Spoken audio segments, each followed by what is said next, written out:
Ladies bar ಮಾಲೀಕರಿಗೆ high court good news ಕೊಟ್ಟಿದೆ. 2-3 ವರ್ಷಗಳಿಂದ ಮುಚ್ಚಿದ್ದ ಲೇಡೀಸ್ ಬಾರ್ಗಳನ್ನ ಮತ್ತೆ ತೆರೆಯಲು ಗ್ರೀನ್ ಸಿಗ್ನಲ್ ಕೊಡಲಾಗಿದೆ. ಕಾನೂನು ವ್ಯಾಪ್ತಿಯಲ್ಲಿ ಮಹಿಳೆಯರಿಂದ ಬಾರ್ ಸರ್ವಿಸ್ ಮಾಡಿಸಬಹುದು ಅಂತ ಹೈಕೋರ್ಟ್ ಸ್ಪಷ್ಟಪಡಿಸಿದೆ. ಬಾರ್ಗಳಲ್ಲಿ ಮಹಿಳೆಯರು ಕೆಲಸ ಮಾಡೋದಕ್ಕೆ ಪೊಲೀಸರು ತೊಂದರೆ ನೀಡಬಾರದು ಅಂತ ಸೂಚನೆ ನೀಡಿದೆ. ಇದರಿಂದ ಬಾರ್ ಮತ್ತು ರೆಸ್ಟೋರೆಂಟ್ಗಳಲ್ಲಿ ಮಹಿಳೆಯರನ್ನ ನೇಮಿಸಿಕೊಂಡು ಕಾನೂನುಬದ್ಧವಾಗಿ ವ್ಯವಹಾರ ನಡೆಸಲು ಅವಕಾಶ ಕಲ್ಪಿಸಲಾಗಿದೆ. ಈ ಆದೇಶದಿಂದ ಲೇಡೀಸ್ ಬಾರ್ ಮಾಲೀಕರಿಗೆ ತಾತ್ಕಾಲಿಕವಾಗಿ ದೊಡ್ಡ ಮಟ್ಟದ ನಿರಾಳತೆ ದೊರೆತಿದೆ.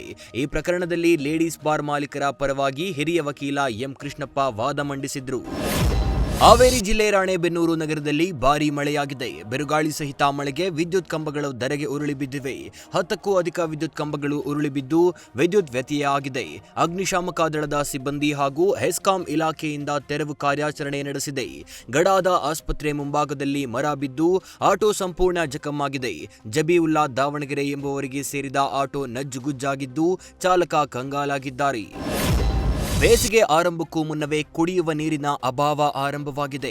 ಕಲ್ಯಾಣ ಕರ್ನಾಟಕದ ಜೀವನಾಡಿ ತುಂಗಭದ್ರಾ ಜಲಾಶಯದಲ್ಲಿ ನೀರಿನ ಮಟ್ಟ ಕುಸಿದಿದ್ದು ಆತಂಕ ಹೆಚ್ಚಾಗ್ತಿದೆ. ಈಗಾಗಲೇ ವಿಜಯನಗರ ಜಿಲ್ಲೆಯ ತಾಲೂಕುಗಳಲ್ಲಿ ಕುಡಿಯುವ ನೀರಿಗೆ ಹಾಹಾಕಾರ ಎದ್ದಿದೆ.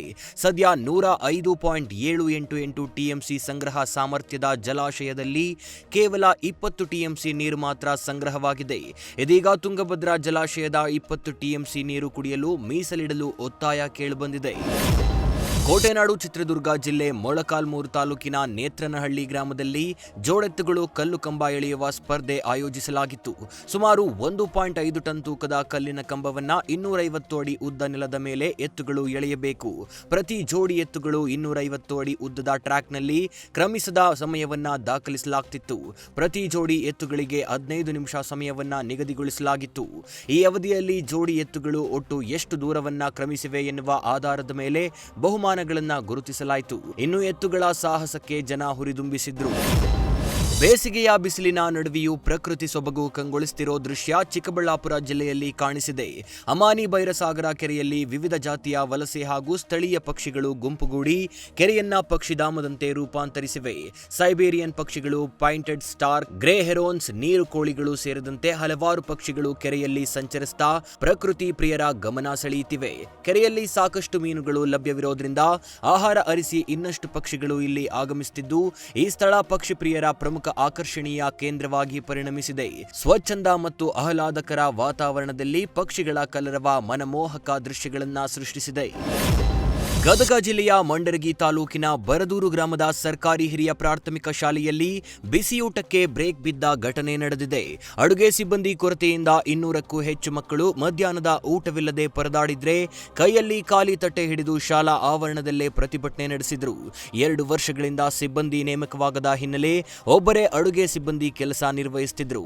ಆದರೆ ಅವರು ಅನಾರೋಗ್ಯದಿಂದ ಗೈರು ಹಾಜರಾಗಿದ್ದರಿಂದ ಇಂದು ಊಟ ತಯಾರಾಗಿಲ್ಲ.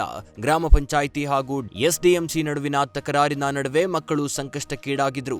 ಸ್ಥಳಕ್ಕೆ ಬಂದ ಅಧಿಕಾರಿಗಳು ತಾತ್ಕಾಲಿಕವಾಗಿ ಸಿಬ್ಬಂದಿ ನೇಮಿಸಿ ಊಟದ ವ್ಯವಸ್ಥೆ ಕಲ್ಪಿಸಿದ್ರು. ಗ್ರಾಮಸ್ಥರು ಹಾಗೂ ಅಧಿಕಾರಿಗಳ ನಡುವೆ ವಾಗ್ವಾದ ನಡೆಯಿತು. ಒಂದೇ ಶಾಲೆಯ 23 ವಿದ್ಯಾರ್ಥಿಗಳು ಎಸ್ಎಸ್ಎಲ್ಸಿ ಪರೀಕ್ಷೆಯಿಂದ ವಂಚಿತರಾಗಿದ್ದಾರೆ. ಉತ್ತರ ಕನ್ನಡ ಜಿಲ್ಲೆಯ ಮುಂಡಗೋಡ ತಾಲೂಕಿನ ಚಿಗಳ್ಳಿ ಸರ್ಕಾರಿ ಪ್ರೌಢಶಾಲೆಯ ವಿದ್ಯಾರ್ಥಿಗಳಿಗೆ ಹಾಲ್ ಟಿಕೆಟೇ ಸಿಕ್ಕಿಲ್ಲ. ಹಾಜರಾತಿ ಕಡಿಮೆ ಹಿನ್ನೆಲೆ ಹಾಲ್ ಟಿಕೆಟ್ ಕೊಡಲು ನಿರಾಕರಣೆ ಮಾಡಿದ್ದು 105 ವಿದ್ಯಾರ್ಥಿಗಳ ಪೈಕಿ 23 ವಿದ್ಯಾರ್ಥಿಗಳ ಭವಿಷ್ಯ ಅತಂತ್ರವಾಗಿದೆ. 75% ಹಾಜರಾತಿ ಇರೋದು ಶಿಕ್ಷಣ ಇಲಾಖೆ ಕಡ್ಡಾಯ ಮಾಡಿದೆ. ಈ ವಿದ್ಯಾರ್ಥಿಗಳು 8ರಿಂದ 50% ಹಾಜರಾತಿ ಹೊಂದಿರುವ ಹಿನ್ನೆಲೆ 23 ವಿದ್ಯಾರ್ಥಿಗಳ ಭವಿಷ್ಯ ಕತ್ತಲಲ್ಲಿಟ್ಟಿದೆ. ಹಾಲ್ ಟಿಕೆಟ್ ಸಿಗದ ಹಿನ್ನೆಲೆ ವಿದ್ಯಾರ್ಥಿಗಳು ಅಳಲು ತೋಡಿಕೊಂಡಿದ್ದಾರೆ. ಬಾನಾಮತಿ ಶಂಕೆ ಪ್ರಕರಣಕ್ಕೆ ಸಂಬಂಧಿಸಿದಂತೆ ಮಹತ್ವದ ಬೆಳವಣಿಗೆ ಬೆಳಗಾವಿ ಜಿಲ್ಲೆಯಲ್ಲಿ ನಡೆದಿದೆ.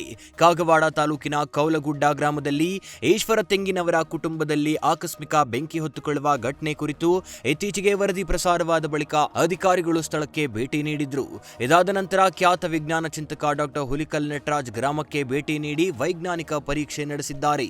ಪರೀಕ್ಷೆಯ ಬಳಿಕ ಮಾತನಾಡಿದ ಅವರು, ಈ ಘಟನೆಗೆ ಬಾನಾಮತಿ ಸಂಬಂಧ ಇಲ್ಲ, ಯಾವುದೇ ಘರ್ಷಣೆ ಇಲ್ಲದೆ ಬೆಂಕಿ ಹೊತ್ತಿಕೊಳ್ಳಲು ಸಾಧ್ಯವಿಲ್ಲ ಅಂತ ಸ್ಪಷ್ಟಪಡಿಸಿದ್ದಾರೆ. ಇದು ಮನೋಸ್ಥಿತಿಗೆ ಸಂಬಂಧಿಸಿದ ವಿಷಯವಾಗಿದ್ದು ಕುಟುಂಬಕ್ಕೆ ಮೌಢ್ಯತೆ ನಿರ್ಮೂಲನೆ ಕಾಯ್ದೆಯಡಿ ಜಾಗೃತಿ ಮೂಡಿಸುವ ಅಗತ್ಯವಿದೆ ಅಂತ ತಿಳಿಸಿದ್ದಾರೆ. ಯುಗಾದಿ ಹಬ್ಬದ ಸಂದರ್ಭದಲ್ಲಿ ಚಿಕ್ಕಬಳ್ಳಾಪುರ ಜಿಲ್ಲಾ ಪೊಲೀಸರಿಂದ ಭರ್ಜರಿ ಕಾರ್ಯಾಚರಣೆ ನಡೆಸಲಾಗಿದೆ. ಜಿಲ್ಲೆಯಾದ್ಯಂತ ನಡೆದ ಮಿಂಚಿನ ದಾಳಿಯಲ್ಲಿ 82 ಜೂಜಾಟ ಪ್ರಕರಣಗಳು ದಾಖಲಾಗಿದ್ದು 475 ಮಂದಿಯ ವಿರುದ್ಧ ಗ್ಯಾಂಬ್ಲಿಂಗ್ ಪ್ರಕರಣಗಳು ದಾಖಲಾಗಿವೆ. ಬಂಧಿತರಿಂದ ಬರೋಬ್ಬರಿ 5,90,000ಕ್ಕೂ ಹೆಚ್ಚು ಹಣವನ್ನ ಪೊಲೀಸರು ಜಪ್ತಿ ಮಾಡಿದ್ದಾರೆ. ಜೂಜಾಟ ಆಡದಂತೆ ಜಾಗೃತಿ ಮೂಡಿಸಿದ್ರು. ಜೂಜುಕೋರರು ನಿರ್ಲಕ್ಷ್ಯ ತೋರಿದ ಹಿನ್ನೆಲೆ ಯುಗಾದಿ ಹಬ್ಬ ಹಾಗೂ ನಂತರ 2 ದಿನಗಳಲ್ಲಿ ನಿರಂತರ ಕಾರ್ಯಾಚರಣೆ ನಡೆಸಲಾಗಿದೆ. ಮಾತ್ರ 3 ದಿನಗಳಲ್ಲಿ ಇಷ್ಟು ದೊಡ್ಡ ಮಟ್ಟದ ಪ್ರಕರಣಗಳು ದಾಖಲಾಗಿರುವುದು ಗಮನಾರ್ಹವಾಗಿದೆ. ಜಿಲ್ಲೆಯ ವಿವಿಧ ಠಾಣೆಗಳಲ್ಲಿ ಪ್ರಕರಣಗಳು ದಾಖಲಾಗಿವೆ. ಕೊಪ್ಪಳದಲ್ಲಿ ಬೇಸಿಗೆಯ ಬಿಸಿಲಿನ ತಾಪಮಾನ ಹೆಚ್ಚಾಗ್ತಿದ್ದು ಟ್ರಾಫಿಕ್ ಸಿಗ್ನಲ್ನಲ್ಲಿ ಕಾಯುವ ವಾಹನ ಸವಾರರು ಬಿಸಿಲಿಗೆ ಬೆಂಡಾಗ್ತಿದ್ದಾರೆ. ಕಳೆದ ವರ್ಷ ಬೇಸಿಗೆ ವೇಳೆ ಸಿಗ್ನಲ್ನಲ್ಲಿ ನಗರಸಭೆ ವತಿಯಿಂದ ನೆರಳು ಪರದೆಗಳನ್ನು ಕಟ್ಟಲಾಗಿತ್ತು. ಇದೀಗ ಅವು ಹರಿದು ಹಾಳಾಗಿವೆ. ಹೊಸ ಪರದೆಗಳನ್ನು ಹಾಕಲು ನಗರಸಭೆ ನಿರ್ಲಕ್ಷ್ಯ ವಹಿಸಿದ್ದು ವಾಹನ ಸವಾರರು ಬಿಸಿಲಿಗೆ ಪರದಾಡುವಂತಾಗಿದೆ. ಕೊಪ್ಪಳದಲ್ಲಿ ಸದ್ಯ 38ರಿಂದ 39 ಡಿಗ್ರಿ ಸೆಲ್ಸಿಯಸ್ ತಾಪಮಾನ ದಾಖಲಾಗ್ತಿದೆ. ಕಳೆದ ವರ್ಷ ಜಿಲ್ಲೆಯಲ್ಲಿ 49 ಡಿಗ್ರಿ ಸೆಲ್ಸಿಯಸ್ ವರೆಗೂ ತಾಪಮಾನ ಏರಿಕೆಯಾಗಿತ್ತು. ಹೀಗಾಗಿ ಪರದೆಗಳನ್ನು ಅಳವಡಿಸುವಂತೆ ವಾಹನ ಸವಾರರು ಮನವಿ ಮಾಡುತ್ತಿದ್ದಾರೆ.